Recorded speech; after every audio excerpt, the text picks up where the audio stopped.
We are Brightside Home Theater.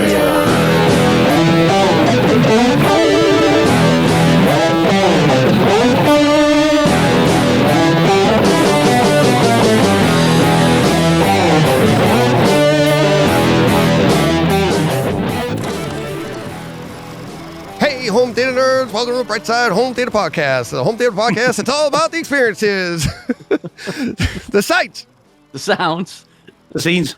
Alrighty, we're trying to get this thing going because we're starting a little bit late and somebody's got a hard out at 7 p.m. So let's keep this thing rolling. No, I'm just kidding. How you guys doing? Good. Pretty good, thanks. I'm interested to see if you can do the whole show like that. I could. How many people are hitting their podcast player going, what the hell? I'm on did 1.5. I do 1.5 times? Yeah. DJ talks fast as it is. It's like, remember that when we first started, John? We got comments from people. Yeah, your editing is a little rough. It's too choppy. I'm like, no, that's the way I talk. You should hear what's in my head. It's just natural. Because John and I would be talking like this and we'd be like, yeah, so, we went to saw Spider-Verse and then, oh my God, can you believe Corolla's now coming gold? And be like, where's that edit come from? No, that was in my head. Oh, and that's why I gave up caffeine. Oh, so how are things going on your side of the pond, Steve? We don't say that enough. Yeah, no, it's all good. Yeah, same old. Yeah, lovely weather. We've had some good weather the last couple of weeks. So it's been very nice, which we don't very often have here, as you probably will know. And it's all good. Yes, nothing too bad to report. Yeah, everyone's going crazy over Spider-Verse. That's about it. Yeah. Yeah, we're going to get to that. And John, we talked about it a little bit of moments ago. I mean, you've got stars coming in and out of the store now. Yeah. I mean, let's talk about that. How did that all come to be? And were you surprised? Were you? Well, yeah, it was a complete accident. I mean, on my part, I didn't have anything to do with it. I mean, she just it wasn't kind. Well, I'm saying it wasn't planned. I guess is what I'm trying to say. Like it wasn't. I didn't know she was coming. For those that don't know, Leilani Shu is her name, and she was a Jawa in most of the Disney Plus stuff. Mandalorian, Obi-Wan, and Book of Boba Fett. She played a Jawa. And so she was in town for a signing, and I guess Googled comic book stores close to wherever she was and found mine because they were looking for merchandise that she could sign at her show and sell, So I wished I would have known she was coming because I would have prepared and I would have had merchandise that she could have sold if I had a couple of weeks heads up. But that wasn't the case. So the random couple of things I had, she picked up some posters and signed a book for me because that was all I had. And it was great. Put some pictures up, got some, got a little bit of hits on Instagram. That was the most liked post I've ever had. So I guess her people found it and liked it. So you sent me the you're too modest, John. You mean she Googled the best comic store in the galaxy? Yes, that's what it was. That's what she found. Come on. Yeah, that's what it was.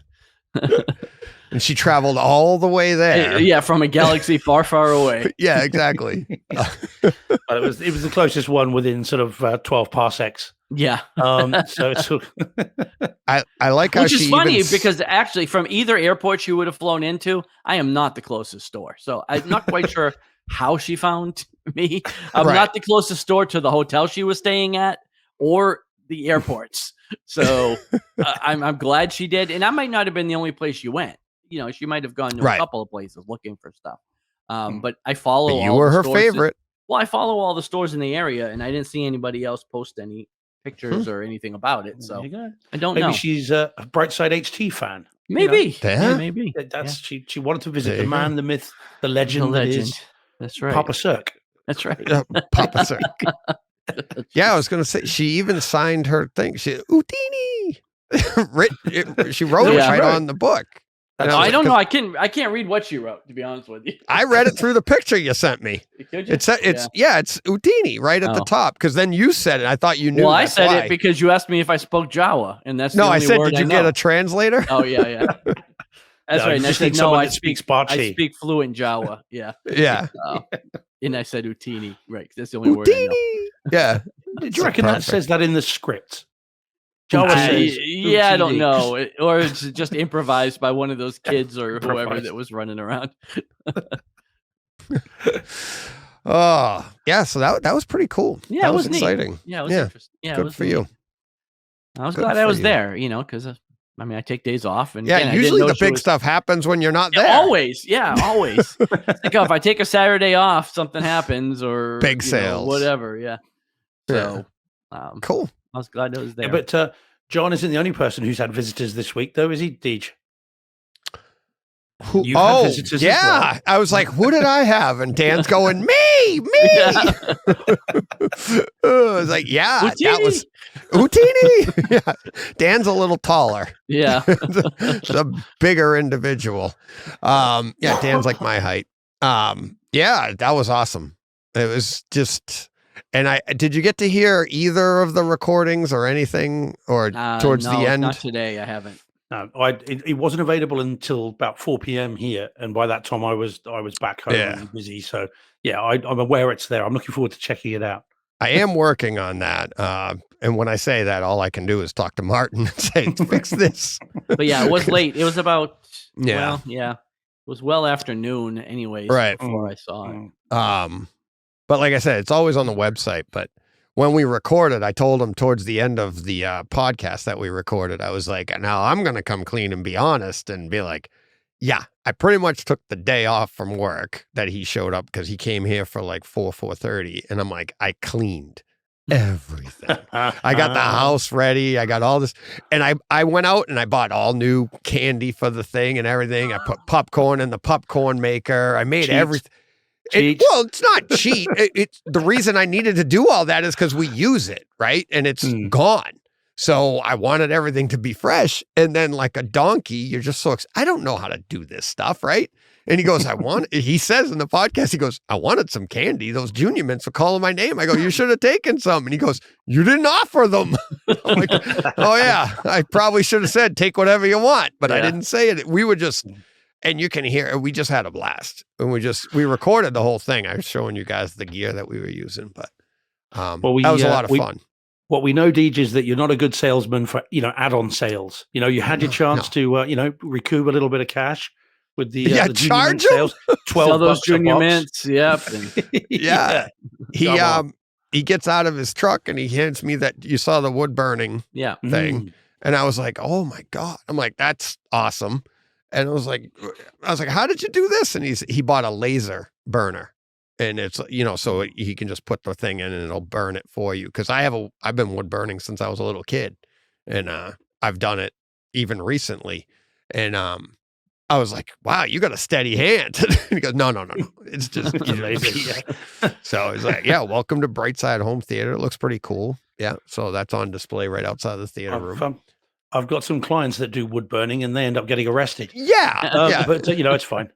Well, he goes, it'll etch, like it'll burn designs into the wood. He goes, or it'll cut wood. I was like, how strong is this laser? And he goes, oh, it's going to be really thin wood. I go, oh, so you're not like cutting a log in half. And he goes, no. I go, yeah, that's like lightsaber level. Yeah. From space. If you miss, you're cutting the wall down. Yeah, I know. Yeah. When does it stop? Your support beam is gone.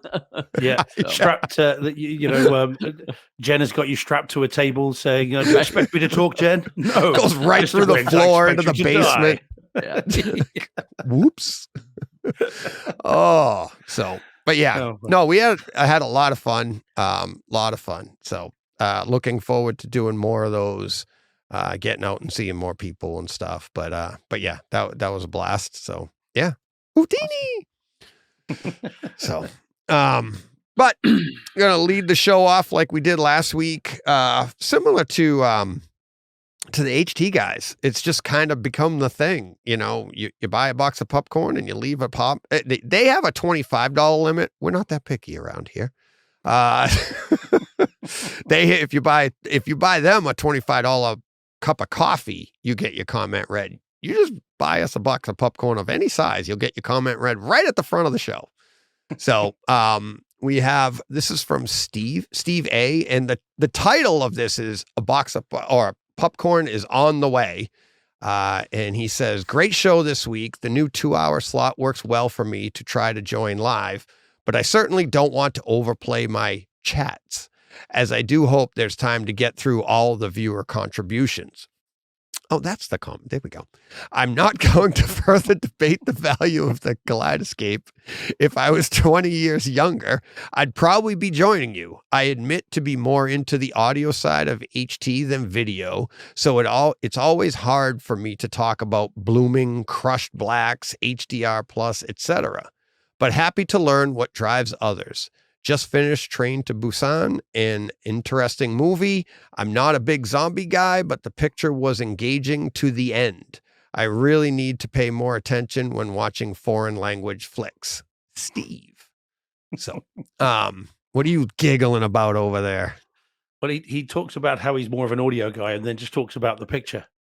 Yeah, I was thinking the same thing as I was reading it, but I'm wondering if he meant like the picture as in the film, the movie, right? Like, okay. Like, you know what I mean? I don't know. Yeah, that makes sense. Yeah, no, So, that does make sense. Yeah. I didn't want to jump on that, but I'm glad you did, because it is pretty funny. Like, I'm more about audio, but the picture was amazing. But I'll go first. I'll go first. I've always said I'm more audio guy, always have been audio guy, but it wasn't. And I emailed him back, thanked him for the box of popcorn. And I said, it wasn't until later when 4K became more affordable that I could actually appreciate and really get into the video side of it. I do still lean heavily towards audio. I think that's a big part of the experience. And I think it's the huge part that the new Apple product people are talking about is like, oh, spatial audio. Yeah, it doesn't compare to being in a theater. So that's out the window for our home theater fans. But yeah, I'm heavily to the audio side. But as you know, you can't ignore how good the picture has gotten over the years and what we're experiencing now, streaming and physically. So where do you lean, Steve? Well, Steve, firstly in the chat, Steve in the chat says the film. So you were right, Deej. There you go. That's the first thing. So there we go. So mystery solved. That didn't take long. Yep. Nope. Not at all. That's not going to be one for the ages. I would have said to you until recently-ish, I would have said I'm more into the picture. I'm more into the visuals than the audio. But I have to admit, in the past 2-3 years, and again, this is because of this podcast, really, and the show is I've learned to appreciate the audio more, if that makes sense. So and I think now it is about the same for me. I want it to look and sound great. I don't want either or if I can avoid it. Right. But traditionally, I would have said it's more about the picture to me. But yes, I'm more coming towards parity now than I ever have been. You know, I think we've been spoiled, so I now want both. I don't want one or the other anymore. And if I don't get it, then it's not good. Yeah. It's like I do lean towards audio, and I'll if the picture isn't 100% perfect or isn't up to snuff, but I have a great audio experience, I'm happy with that. But yeah, but of course you want both. It's like, I mean, the best of both worlds is awesome. So, John, how about you? Yeah, I've always said audio as well. And I used to think it was by a large margin, like 70-30. But again, the more these things keep improving, I'm sliding more towards parity as well. And I think, it's kind of where we're all sitting now. But yeah, now it's probably 60-40. And I can imagine a day soonish where it'll be 50-50. I don't know that I'll ever think it'll tip the other way for me. Like, I'll never get to a point where I think the video has surpassed the audio as far as importance goes, but I can see them being, like I said, pretty much at parity with each other. Yeah. Yeah. And it's like, Blue Wave, great comment. course. Because with DJ on this one, it's very rare somebody sides with me. He goes, but DJ and John, because John kind of, if the video is underwhelming, the audio can more than make up for it. And that's kind of how I've always felt. And that I don't ever see an opportunity where I'd be like, it's like, 2.0, but did you see that HDR? That was amazing, or very low volume or something. It's like, here's a good example. We all talk about it. Ragnarok. It's got stunning visuals, but people like, I for one, it's like, every now and then I'll go back to it and be like, all right, let me try it. Maybe it's improved, but it hasn't. But maybe it's the got disc got stunning better visuals. on its own. Yeah, exactly. It used to happen with my Chevette, John. I'd go out in the morning and it was running again. Yes. But you know what I mean? So it's like, it's one of those things that that was a great point, John. I don't ever see me tipping the other way. I just see me getting closer, similar to Steve coming closer to audio side. I don't see it tipping. And probably the same for you, Steve. Do you ever see where you'd think audio was more important? Or are you just... Yeah, what do you mean? Certain movies, certain shows? Well, you leaned video first, right? And now you're coming towards audio. Do you ever see it tipping where you would say audio was the more important? I don't think so. I think I know that it sounds weird because everybody's suggesting audio, and of course that might be because it's home theater, and therefore theater almost by definition leans towards audio, doesn't it? But I think it, again, I'll just be the other way. I think I'm sort of probably 48, 58, 52 at the moment. Yeah. Maths, eh? Right, 48, 52 at the moment. That was a bit of a test. Yeah. In terms of kind of picture over audio, I want it to look amazing. I want to be able to look at it like it's a piece of art. That it just looks fantastic. And now we're at a point where we can have both, and it's affordable now generally. And I think I certainly, and I think you guys will agree, we have been spoiled since 4K came out. The very first 4K disc I saw, which was in Cinema George. I've said before, that's the King Arthur, the Guy Ritchie one. When the Warner Brothers logo ran on the screen, and it was so bright and detailed, it was almost blinding. And that my jaw hit the floor. And since then, and of course, that also has a blistering audio track to it, a proper beefy Dolby Atmos track to it. And I was hooked. So I think parity is really where I'm at, I think. And I don't think I'll get to the point where it's audio over video. I just want both. Right. Well, and again, actually, we go back to Raging Fire last week, where you guys had Atmos audio, Blu-ray, to 1080p or 4K, and then or Atmos. Yeah, you had both, right? Yeah, but if that had been only say 7.1 or 5.1, I would have gone for the 4K disc, and even with and then lose the Atmos, I would have done that. So so I suppose I still definitely lean towards the picture. What's funny about that though too is streaming the video is pretty close to what physical is. It is pretty close, but what we usually do is be like, it's not even close with the audio. Yeah. So you'd be like, even if it's Atmos on the stream, you'd take the 5.1 on the disc because it's going to be more dynamic. Now, Van Gool has this comment. I'm not sure what he means by this. Now, Van, are you saying that the 5.1 is a detriment? Because I would argue, and I have, Dark Knight and Tenet are some of the best audio tracks out there. Don't get hung up on Atmos and verse 5.1 because they're all capable of the same frequencies. Christopher Nolan just chooses not to use object-based. But, I mean, Tenet, that's super dynamic, whether you don't like the movie or not, whether you understand it, which I don't. That's a super dynamic audio track. And the same with The Dark Knight, and most of it, I can't wait for Oppenheimer. That's going to be insane.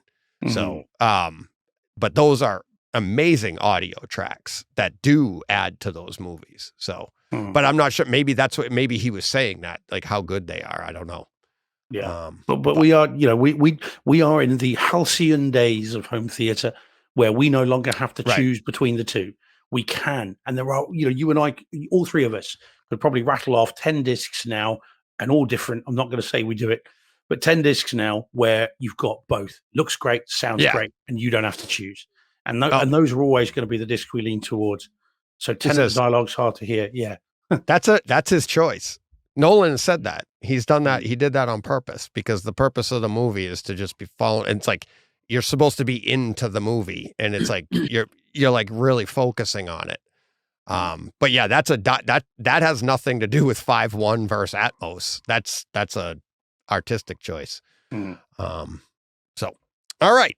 We ready to get to our HT experiences for this week? We've got a few. Yeah. All right.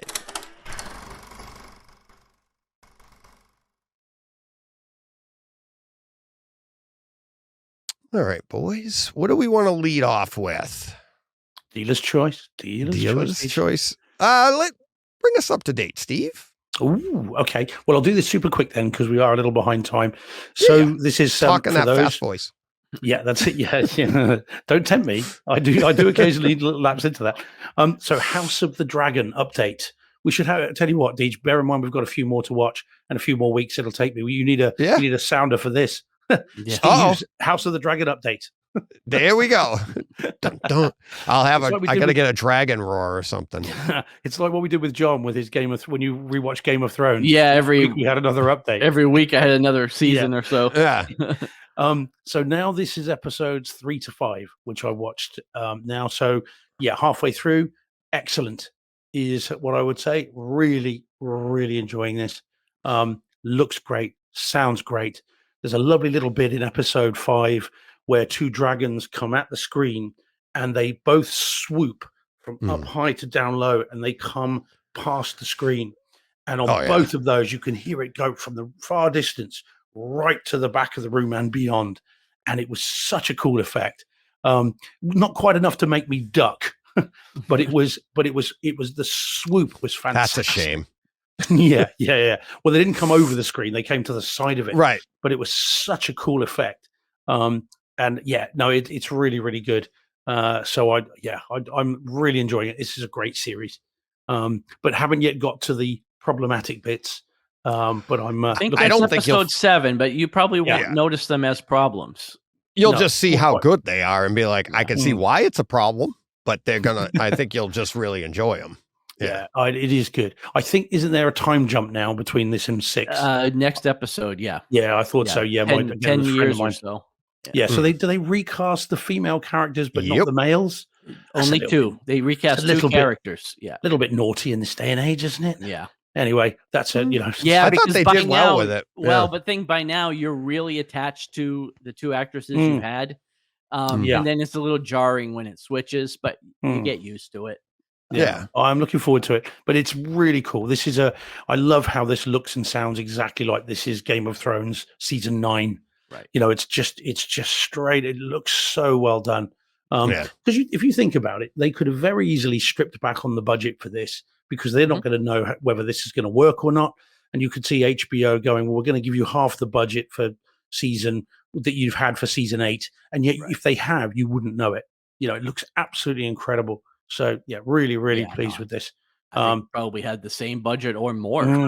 Yeah, well, it certainly looks that way. It looks absolutely brilliant. All the little stitching on the costumes, the armor, the work that's gone into it is spared no expense. Oh yeah, well, quite absolutely no expense. Yeah, absolutely. Jurassic Park special. You know what really irritated me though, as I was watching this on disc, is now that I wasn't going to spoil the fact that they changed actresses, but you already know. That graphic that you're looking at continues on for the back half of the series. Right. Even though she's not the actress anymore. And every time I saw it, it irritated me because I liked her. She is good. She is very good. No, it's a great series. I'm loving this. My only worry is I'm trying to now ration them because I've only got 5 more, and then it's 18 months before we get any more. Or if at least that might be longer. Now. Of course. Well, yeah, with the writer's strike. I heard today they're expecting the strike to go till September or October. So that means so- we get nothing for 2 years at least. So they'll be recasting all the characters by the time they Right. get to season 2. Yeah. Hopefully they're not Everyone. having to renew contracts in the middle of that, because that's when shows die. Because that's what happened to a lot of shows in the last strike. Well, You know? well, doesn't the SAG come out today as well? So I the think Screen s- Actors Guild I are think joining. they're going to strike too. Yeah, they're Yeah, so joining that- them. But that the will be- directors did not. The directors Oh, struck okay. a deal. So, but I mean, if you don't have writers or actors, I don't know what the directors are directing. So, to me, Yep. they should have kept the solidarity, because now everybody's going to be looking at them like, "What's up with you, Yeah. Joe?" What? All righty. Yeah, it's great. Very good. Very, very good. This. Sorry. No, that's know. okay. Yeah. So, all right. Let me see. What else do we have here? Well, actually, John, you only have the one, right? Yeah. So, all right. Let me. I'll get this one out of the way really quick because we'll wrap up probably with the other one, Spider-Man Into the Spider-Verse. Fantastic, as always. When was the last time you guys watched this? Oh, been about 2 years probably. Last week. Oh, you did. You didn't put it in your notes. I mentioned it. I mentioned it last week. Oh, okay. Yeah, a couple of times. Yeah, I figured that I wasn't sure we were going to go into it, but yeah, no, I watched it in 4K and Atmos on the disc. Yeah. So yeah, movie's great. We know that. No one's going to say otherwise, are they? No. Sensibly. No. I was watching it and I'm going through and I'm like, I reviewed this a couple of years ago. It was 2021, something like that. I reviewed it on disc and on in the 3D version. But this was probably my first time going through the entire thing on the Kaleidescape, and I'm like, the scene where it's that like fairly early on, like 4 minutes, and he's in the back seat of his dad's cruiser, and it's like the conversation and the way the voices move. It's just so much cleaner now. So it's like it was with the SVS and everything, all the upgrades I've done. I'm like, damn. And it's like, I'm starting to come around. This one, I think you and I talked about before you were on the show, and we went back and forth with 3D versus 4K and which is which. And you're like, no, a good 4K is better. And I really, I mean, I'm really starting to come around on that because it's, I mean, 3D is nice, but it's just the 4K and you see the artwork and you see what they're doing. And it's just, it's so good. And it really shines in this movie. I can't wait for the other one to get to the homes because I don't think the contrast you get in the theater is the same as what we get at home. As a matter of fact, I know that. But yeah, this thing is so good. There's so many great scenes in it. Another one, it's like obviously watching the thing from beginning to end. It's like, but the one that and again, this happened and I'm watching the movie and I'm like, here comes that scene, because I made a big deal about it back then. And it's one of those little things that it's like, it's a subtle scene and it's like an hour into the movie or so and the screen door closes and Aunt May had just kicked it open. They're all walking out to the shed and you can hear that screen door going off to the side. It's just, there's so many subtle things. And I love that when they do that in movies like this, but it was a lot of fun to go through. I'll save my comments for the next one. But we did say Into the Spider-Verse. This is not Across the Spider-Verse. That's coming later. So just anyone that's Across, listening, this is Into the Spider-Verse. That that's been out for a while. Spoilers. It's Miles Morales and all of that. But yeah, it's really, really. I mean, if you haven't seen the other one yet, see this first. If you've seen it, go back and revisit this. And I'll talk more about that later.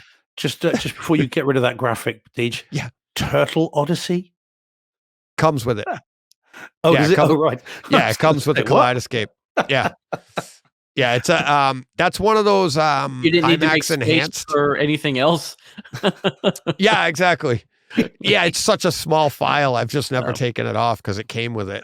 It's like if you look at my first discs that I have, there's that one. There's I can't remember what the other one. There's a plane one, fighter planes, old timey fighter planes, and then there's Star Wars. Those were my first purchases. But every Kaleidescape comes with those already loaded. Do we believe him, John? Is this I don't is this an think I excuse? do. Is this Yeah. the dog I ate my actually, homework? what's funny is I actually have the disc too. I own the disc of that. Because that was It's not one funny. of the, It doesn't surprise me at all. that it was one of the first IMAX enhanced discs that you Right. could get. It was, like when they come out with a new medium, like it's usually the Discovery channels or a Nature channel, and be like, here, watch this. And that was one. That's not in IMAX enhanced, by the way. It looks fantastic, but I bought the Turtle Odyssey because I wanted the IMAX enhanced to see what that was all about. I wanted to experience that. So that's what I did. It's turtly awesome, is it? Is that what we're saying? Yeah, there you go. All right, I'm pulling that image down. Before we see anything else, we're not supposed to. Yeah. All right, I'll get Steve going here on to other topics. There we go. Tell everybody what it is. Film of the year. That's all I need to say. Oh, sorry. Not covered. Yeah. This is there's two of us against one. John, back me up here. I'm with you.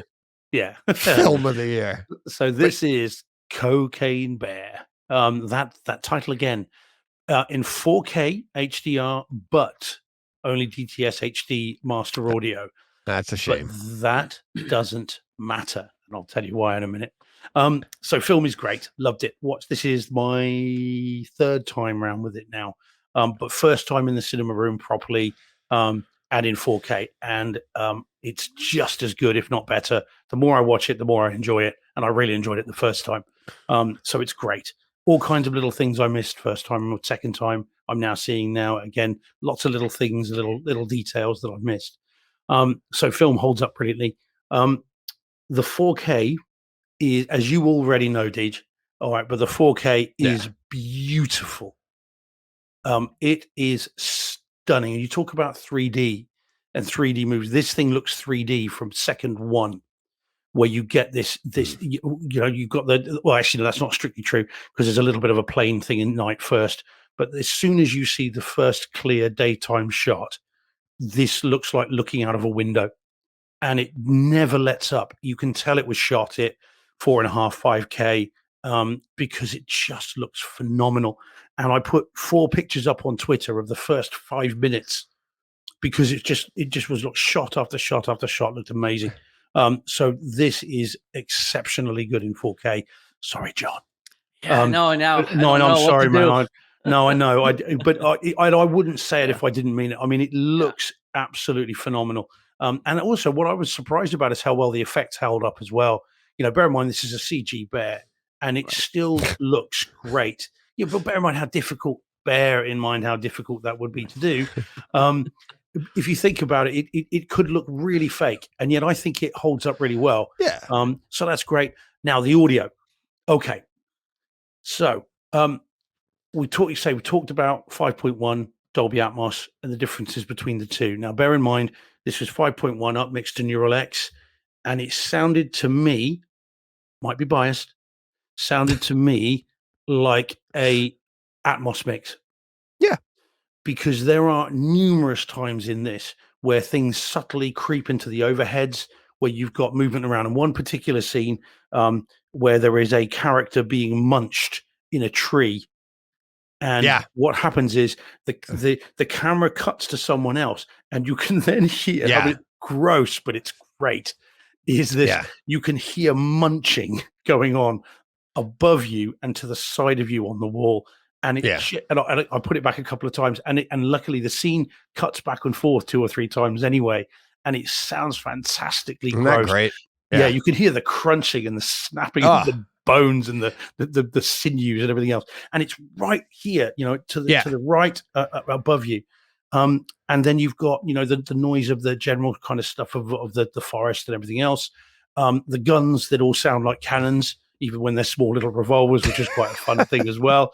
They were but they're really powerful when they don't need to be.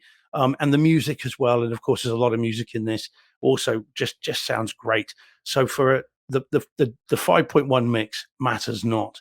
If you've got the capability of Neural Xing this, you are, again, might be biased, but it felt to me like an Atmos mix right the way through. So I'm very glad it did, because that was my one caveat about buying the 4K disc. But no, it sounds great. Really, really enjoyed it. I love the movie, love the disc. There's the question from Van Gaal, isn't it? So Yeah. Van Gaal says, should I buy the Maximum Rampage edition on Blu-ray? What do you think, guys? Is it out there yet, by the way, on disc? Has it come out, or is it coming out? It's I not thought- out yet. Oh, is it not? I thought the I don't. Blu-ray was let, out. let me look. Let me But- look. But yeah, well, that's the Blu-ray. dilemma, because I have the same question.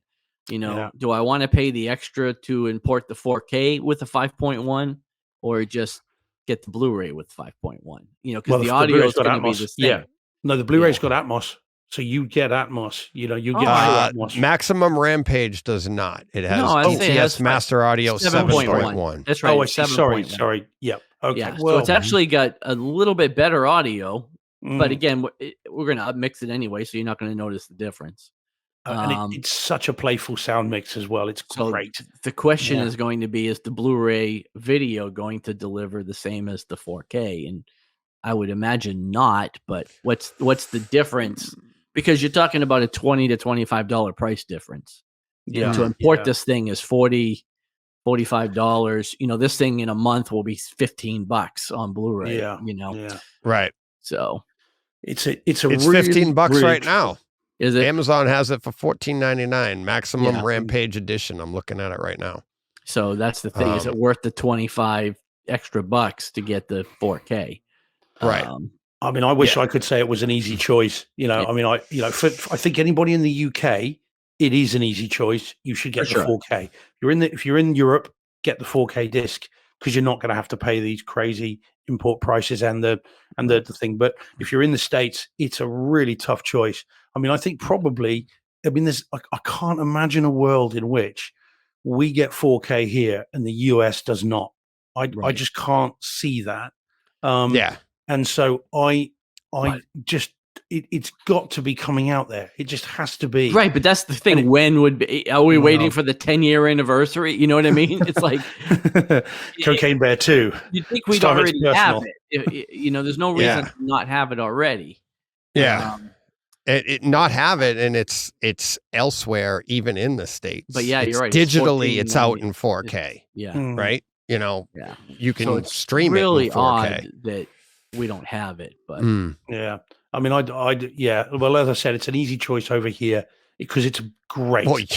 But Right. there, I don't know. Well, John, if you do decide you want it, then let me know, and I'll happily put it in there, and we'll expose ourselves to the feds when it says cocaine on the parcel that we're I sending. know it. Yeah. Because they won't read the second word.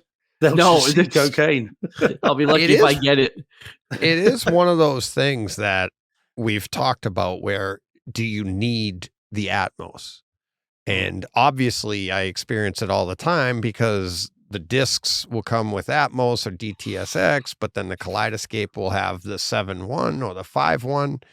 And when you upmix it, really what's the difference? And because especially some of these older catalog titles where, and we've speculated, we have no idea. We're just throwing literally spitballs at the wall trying to figure this out. But do they actually, I can't imagine they're taking like what I'm going to talk, well, not that it has it, or Bloodsport. We're going to talk about that in a little bit, and you have it in Atmos.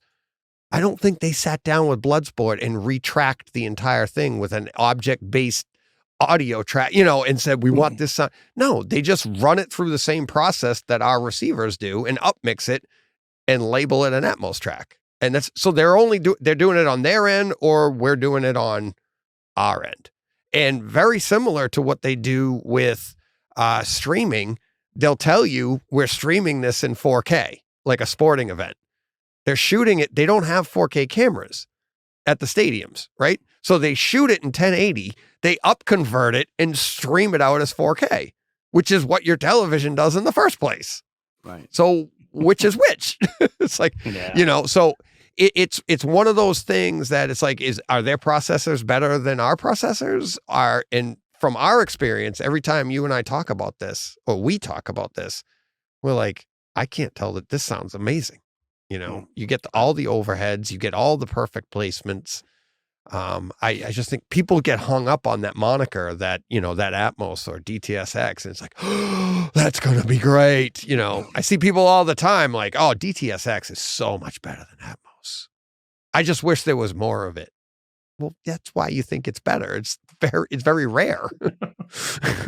It's like me doing the dishes. It's great when I do it. I just don't do it.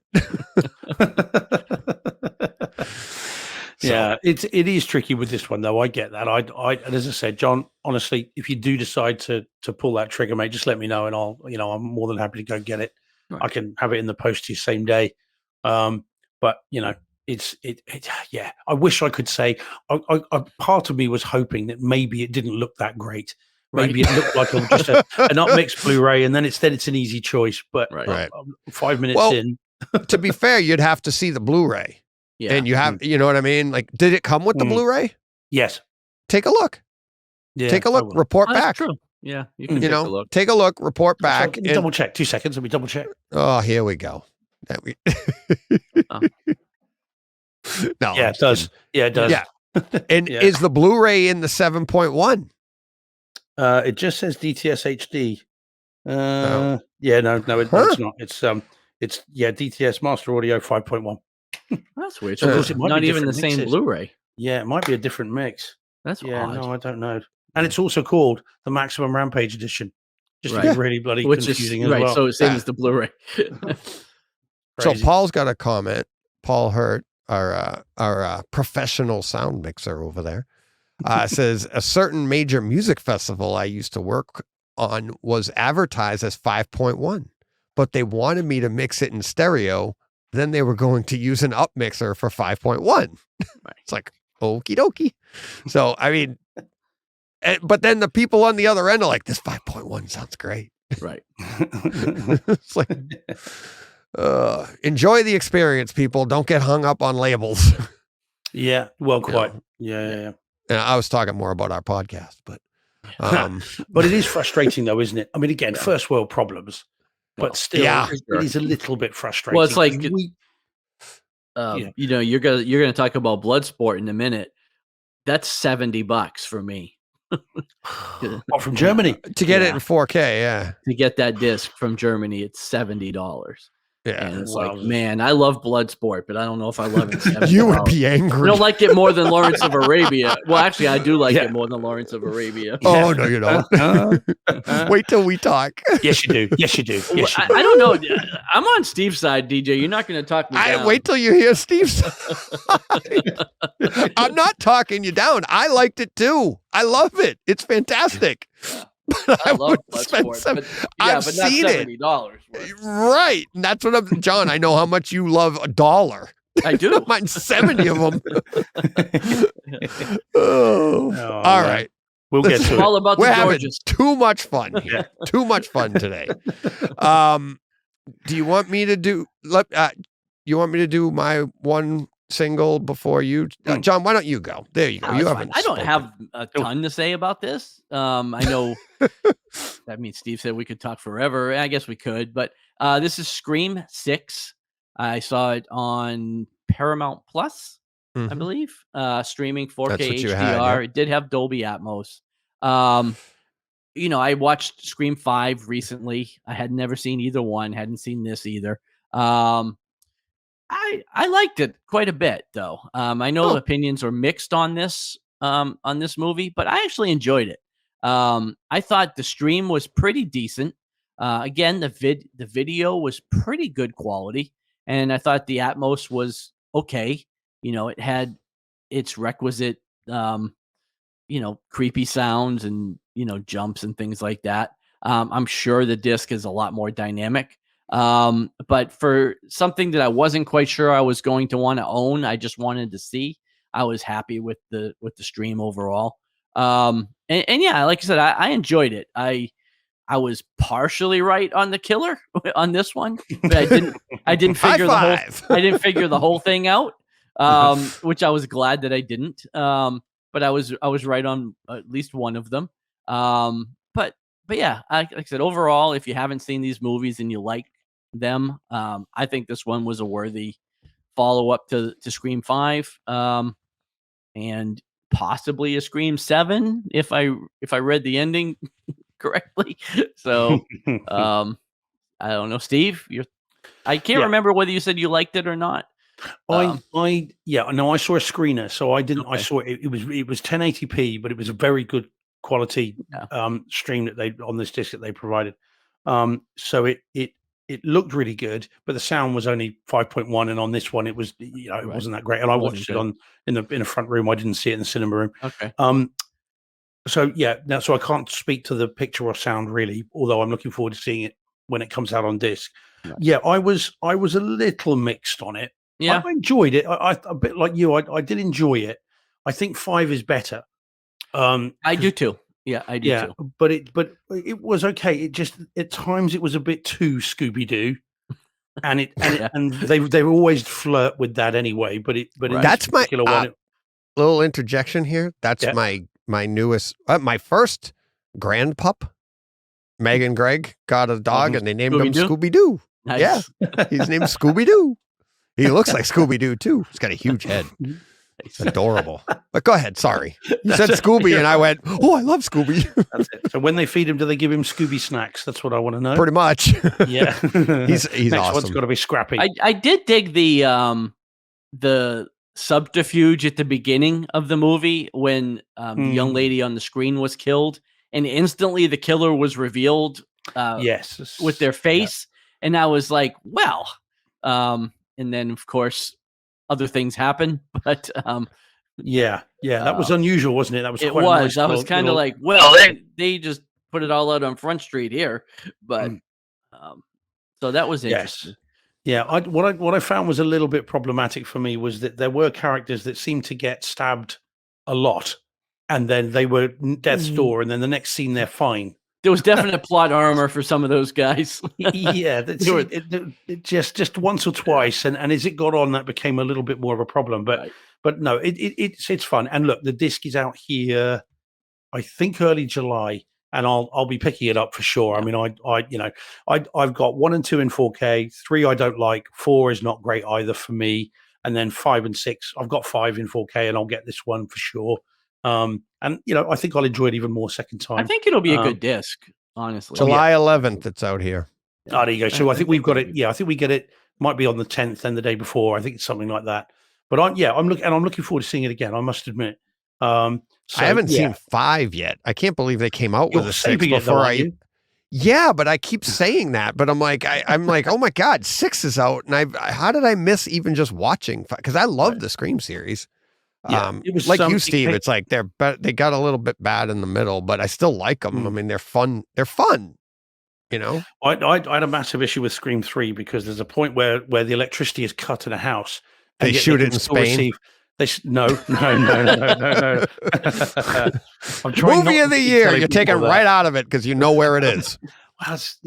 Well, when I'm shooting a Japanese Cocaine Bear. epic when I'm shooting a Japanese epic in your back garden, Deej, right? I'll show that to you, and you can go, "Oh, that didn't look like Japan." That wasn't a Japanese epic.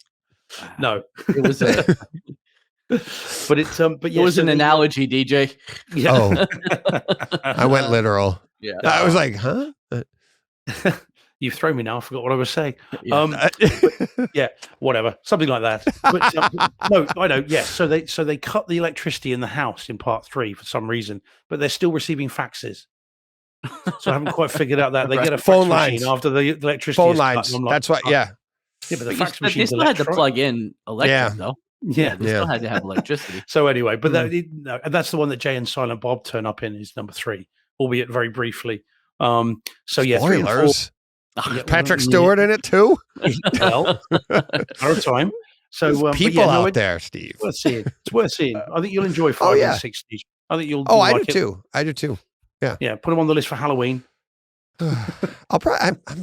Hey, who knows? But when I'll get to pick it up now. both of these discs now that I've seen them. Because I wasn't there'll be a sure box if set. I would. Yeah. there is already a box set that's been announced. for I think, 1 through of- 6. Oh, cool. No, I think Just it's 5 and 5 and 6. Yeah, Because right now Because you can everyone's get seen people. 1 and 5, I think, on a 1 and double 2. disc. 1. Oh, I see. Oh, yeah. Yeah. 1 and 2 are available. Right. But in 4K, and then I think there's a double disc of like 1 and 5 because they're weird, isn't it? yeah. There's a nice steel book. We'll have these coming up in a few weeks. Yeah, there's a nice steel book. I'm looking for a box set. I don't see any. But if there's a box set like basically just a 5 and 6, I'll pick those. Right. I'll pick it up. Yeah, I'm pretty sure I've seen that. I could have swore I saw that on Amazon or something. Yeah, I don't see it there, but yeah, right. okay. I might have misread it. But yeah, there we go. All right. Let's see. What do we got coming up next here? We have boom. Ooh, yeah. Yeah. That was it was a good time. It was Beverly Hills Cop in 4K with DTS Master Audio 5.1. And it was a lot of fun. I wanted to get back to like I think it was you talking about Nice Guys and getting back into comedies in our theaters and stuff. And I had skimmed through this just to take a look at the image quality and stuff when it came out in 4K. And then, but now I was like, you know what? I'm going to sit down and watch this whole thing. And it's so good. You can't make this movie today. No. Most of his stuff you can't make, but his stand-ups and everything. But it's, I would say the audio is definitely, 80s audio. The music is awesome in this. The open was really, really cool. It's like, your screen is just dark and you don't hear anything. Yeah. And then all of a sudden you just quietly start to hear Detroit. And then I don't even know if they increased the volume on that or not. It's just very quiet. And then I think some graphics come up for, like credits come up. And then you see the city and now you're hearing the noise, the city noise a little bit more. And then, you get Glenn Fry, the heat is on, it just cranks. And you're like, oh, wow.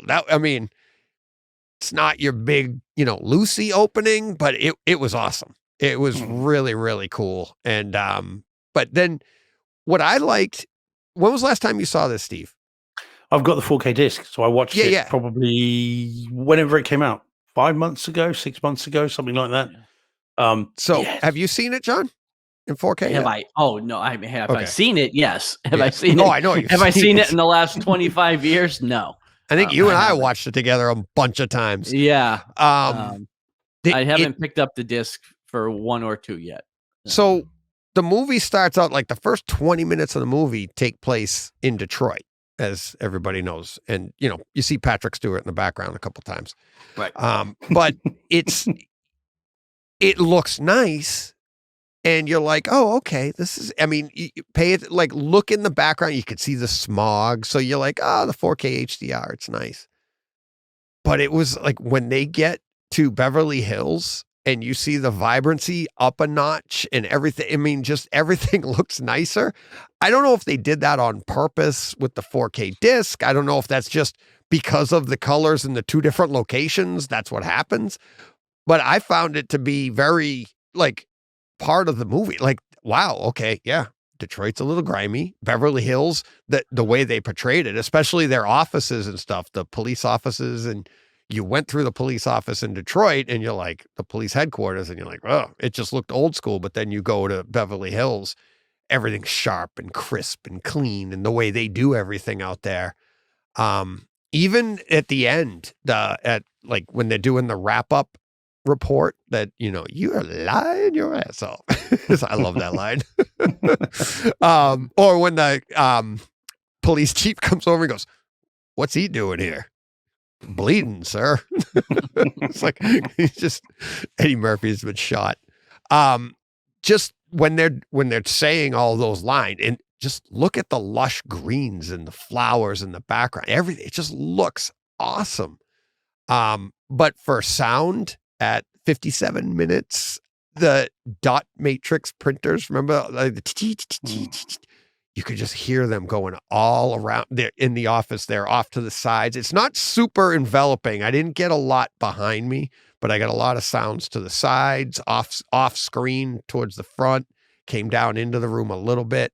but it was really, really cool here. And just hearing those printers while they're talking away inside the police headquarters, and it's pretty funny. So I had a lot of fun with it. It's so funny and, just such a good time. So thanks for that, Steve. Appreciate the nudge towards comedy. But it is good. And like I say, I like how the music envelops you. Again, that just opens out with the upmix track. They're doing the Neutron Dance, whatever it's called, the first song anyway. That's just absolutely on the awesome. chase scene. It's great. Yeah, although the 4K doesn't help that you can see it's clearly not Eddie Murphy who is being. His hair. Yeah. What about when he gets thrown out the window? Yes. Close, is it? Yeah. And it's like you could see the top of it. There's like a part in it, and it's been combed. And I'm like, I'm wondering if it's like a black guy. It's like it didn't look like the right kind of hair for Eddie Murphy at all. And I'm like, what the heck is that?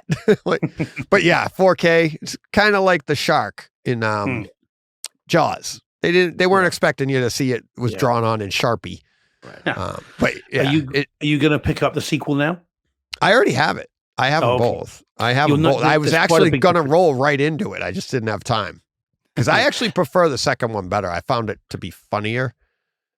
Yeah. It's of course it's shot by Tony Scott, so of course you've got or directed and shot by Tony Scott, and it does look very different. But it's well worth seeing. The 4K disc on that's great as well. And again, the audio on that does the same sort of thing. The music just fills the room. It does. Great. And it recesses back like towards the front, like when some dialogue comes up, you can actually feel the music move away, but it's still there. But then all of a sudden they'll be done with their dialogue and it goes and it comes right in with over your head again. It was really nice. And there's a lot of great songs obviously throughout this thing. But yeah, I always found the second one because it's to be a little bit more enjoyable because it was like more of the buddy cop thing because they all got along. They all loved each other at this point. And that's the fun part about this one is watching them get to that point at the end. But yeah, it's pretty funny. His car has never looked crappier than in 4K with HDR. You can see all that. Well, wait till you get to the Ferrari in the second. It looks absolutely fantastic. So yeah. All right. That's it for Beverly Hills Cop, the first one from, what was it, 1984, right? Yep. 84, yeah. Crazy. All right. We ready to, all right, here we go. I'm not ready. Are you ready, John? I'm ready. Here we go. Oh, yeah. Go ahead, John. Steve. Go ahead, Steve. So, greatest film ever made. So if you live in a vacuum. Yeah. So this is Bloodsport, the 1988 stone cold instant classic that was and is Bloodsport. And we've got some differing experiences here, haven't we? Not only in terms of the film, but in terms of I saw this on this is for those watching, this is the German 4K edition of the movie with Dolby Atmos, and you've got the Kaleidescape 1080p DTS HD 2.0. 2.0. Yes. Oh yeah. Exactly. Yeah. It's let me hide that for a second. Kaleidescape 1080p with DTS Master Audio 2.0. Which actually is fine. It just your LFE still works. It takes all your lower frequencies go there. It just meant it kind of sounds crappy, but at the same time, do you really think that on your version that there's a low frequency effects channel engaged here? Like, no. Pretty funny. But yeah, it's 2.0. So it's and on your review, then what does the O stand for? Oh God, what am I watching? No, I like the movie. But do we want to get into the movie and then we'll do the experience, or we'll go out on a high note? How about that? All right, let's do this. Okay, so all right, well, let me deal with the 4K HDR first. The 4K on this is unexpectedly fun and I use that word deliberately because it's not. I mean, the movie was low budget when it was shot. It was at a time when it's a Canon movie. Right, so of course you all remember we were all of an age when you saw that Canon logo. You were like, Should be put "Oh, I into know a what I'm Canon." in for." Well, and I think of Enter the Ninja, and I think of American Ninja, and I think of, American Ninja. How does that play today? I love that movie. and you think of Delta Force, and we think of Invasion USA, and all these movies that started with and even Cobra. They start with the Canon logo, and you knew what you were going to get. Never very high budget, but they were going to be great.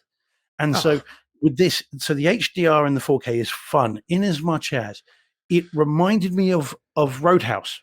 Now, I better qualify that because the Roadhouse disc is better in terms of the image quality. But what I mean by that is it's like a cartoon. Everything, the colors are heightened. The whites of his master, his Shudoshi, he calls him, is beautifully blown out, but it's meant to be. But it's crisp and white. The gis that they wear look fantastic. Every bead, you can see it there. In fact, every bead of sweat on their brows, you can see. There is grain, but it's not obtrusive. But it heightens everything on an already very heightened movie. So it looks great as long as you watch it. In fact, how would I put it? Here's what I would say. It looks as good as I remember it looking. Yeah.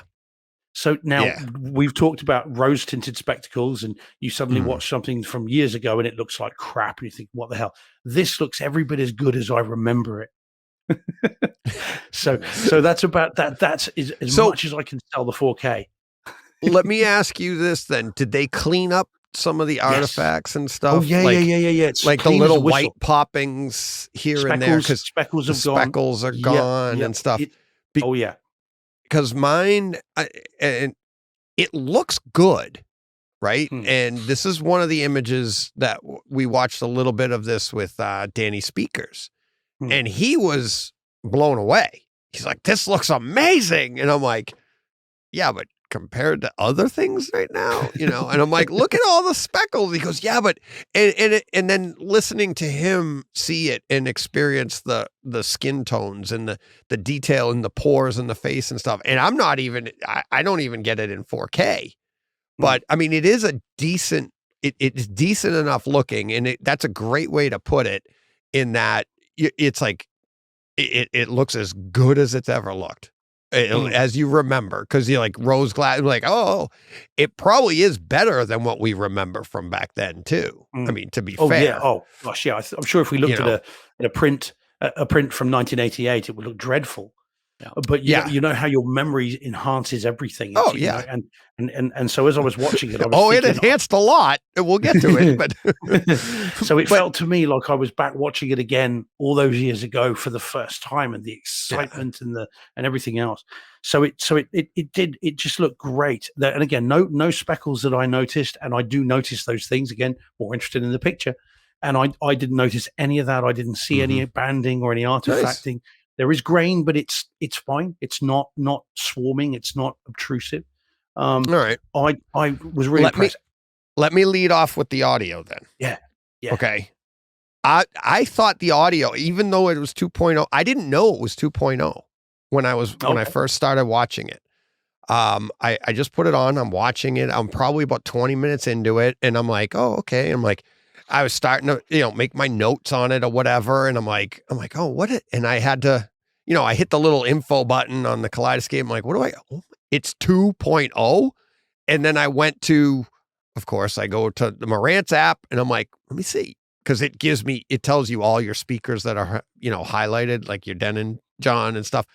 And I'm like, okay. And I'm like, here, like what's coming into this thing? And I click on it, and you just see those two speakers highlighted. And I'm like, man, but that's some up mixing right there. And I did feel like it was a little front heavy. It wasn't as enveloping as modern audio, but I thought it was good. The dialogue was fine. It was locked in the middle. It was probably overly locked in the middle, where nowadays it feels like it moves a little bit better with the actors and stuff on the screen. But yeah, I enjoyed it. I but it felt like something from the 80s, could use some upmixing, but I thought the upmixing that I was getting, I was shocked it was 2.0. So how did you feel with the Atmos? Okay, so and Stephen Att has just said in the chat there, he said that he'd heard that the German version with Atmos wasn't all that engaging, and curious to see what I experienced. Okay, so again, you hit the nail on the head. You've got to bear in mind its source, and you've got to bear in mind its age and its budget. All of that's got to be taken into the. I was going to say put into the mix. Right. God, I'm punning for England tonight. Yeah. Anyway, so notwithstanding that, it does what I would want it to do, which is the music. And there's actually surprisingly quite a few, 80s hits in this. And so once it starts, the music fills the room front to back. And it's, again, I know I use this a lot, but it's like someone has taken hold of the music at the front of the room and just gone like that and just pushed it right through. And so suddenly you're not just in a small 4-seater single skin garage, you're in a huge auditorium and you're listening to this huge audio mix, which I thought was great and not what I was expecting in terms of the music. It was really fun. Now, you then get most of the movies quite talky. Those phrase again, and actually is quite constrained until you get to the end, and it's quite constrained. So the music notwithstanding, which you get all this movement, that everything's quite talky, a lot of dialogue, not a lot of envelopment at that point until you get to the Kumite stuff. There's little bits of it in the middle, and then you get a big lot at the end. And that actually has some quite fun Atmos effects. And of course, it would be the stuff that would be easy to mix. If, like you said, if you're in a suite and you've just got a little Atmos button and you're just pushing speaker there, you could do this very easily, because there's a couple of really fun little moments where Van Damme's on the mat, the tatami, and as you've got the crowd are on one side primarily, and they're all cheering and everything else. So they're doing their thing. And so on one thing, he's looking off to looking off to my left, so his camera right, looking off, and you've got all the crowd all down one side of the room, right from the back overheads to the front, and then the camera switches to the other side, and it all goes down the other side of the room with a click of the fingers, which is actually quite a nice, engaging thing. And it's like, oh wow, okay, so it's moved with his perspective, and you wouldn't expect that on something from the 80s. You just wouldn't think they'd bother. The temptation would have been to put the voices all around you and no one would care. You wouldn't know. But it does that, which I thought was quite nice. And then when you get the crowd cheering towards the end, it then does envelop you right around, over the top, and right across the front. And that was pretty decent. Again, it's not modern track. The LFE is minimal. It's not like with Raging Fire when those kicks and punches go in, you're feeling it, the thuds in the bass. There's not really any of that. But what you do get though is envelopment and sound movement when you need it, which is in the fights at the end. So from the technical side of it, it's a solid disc. It looks as good as I remember it. It sounds as good as I think I could reasonably expect, bearing in mind its vintage and age and everything else. And I was really pleased with it. And this is the disc. This is a disc that if someone comes round, as you did, someone says, Bloodsport, oh my God, I haven't seen that in ages. You would immediately cue this up and go, well, watch this, at least with the 4K disc. And I think, those people like we are that were kids at the time that loved this movie and, would immediately is transported back to 1988, and those big dopey grins then, develop and it doesn't let up for 96 minutes. Yeah. So I'd really enjoy it. I'm very glad I bought it, but it's damn expensive even here, let alone with you, John. It cost me £35 here. Yeah. So you're talking that's $42, something like that. Right. And that's, so to get it then that extra 3,000, 4,000 miles, is it is crazy money. And I get that. So I'm not sure it's worth $70 odd. Yeah. I don't know. Yeah. But because the movie itself you see it. It's like, and I wrote like one of my notes was like, it's like Conan, just not as bad. It's like, because like the parts of Conan that you didn't like, you're like, oh my God, like it makes you realize like, what were we thinking back then? Because the acting standards are so much better now. They're so much higher. Our expectation, I mean, it's the writing standards, the filmmaking everything has been elevated. Like everything is a stagnant shot of two people talking, and you're just like, and like I said, I enjoyed it, but it really shows you how far they've come. But at the same time, you look at a movie like, John, you mentioned earlier, Lawrence of Arabia, you see the filmmaking that went into something like that, where there are motion shots, there are action shots, the camera's moving, it's more engaging. This is just, even like the sets on this seem so small because they kept the camera still, and it was just like, it's a lot of like, we've watched a lot of martial arts lately. You watch this movie, how did this look in 4K? I could tell in 1080, not a single person was hit. It's like, you see every strike is like, and the guy goes, huh. and then the guy that doesn't, like when, Van Damme does his swing, and then I had forgotten how much he loved to do that. You're like, oh yeah, there it is. I forgot about that. And it's just, but it's just like, it's so over the top with the acting. It's so like, Rocky had been out for what, a decade or more? And 11 years, 12 11 years. And you could see that you thought there was contact. Every single one of these, the only thing they didn't do was this. Like where they hit the hand. It's like, oh. Am I wrong? Everything you've just said is 100% right. But I love this film. I do too. I do too. But I'm just trying to say, like, John, $70. Oh yeah. You know what I mean? It's like, I should have. I haven't looked at the stream, but you could stream this right now. Yeah. I would say, like, check out the stream and be like, is it worth importing 4K for? But Deej, you're talking to the wrong person in John in terms of the price of nostalgia. Look at all that stuff behind him. Yeah. That's collectible. And that's that's going to, and it's going to increase in value. He's rolled that into other things. This is priceless. I know John very well. This is priceless. Yeah, and that's worthless.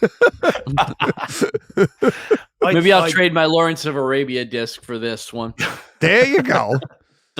It's charming in its basicness. It is a little. You sound like my slice. mom trying to find me a date for the prom. He's charming. Look at him over there. You're a bit old for that, mate. Don't just no.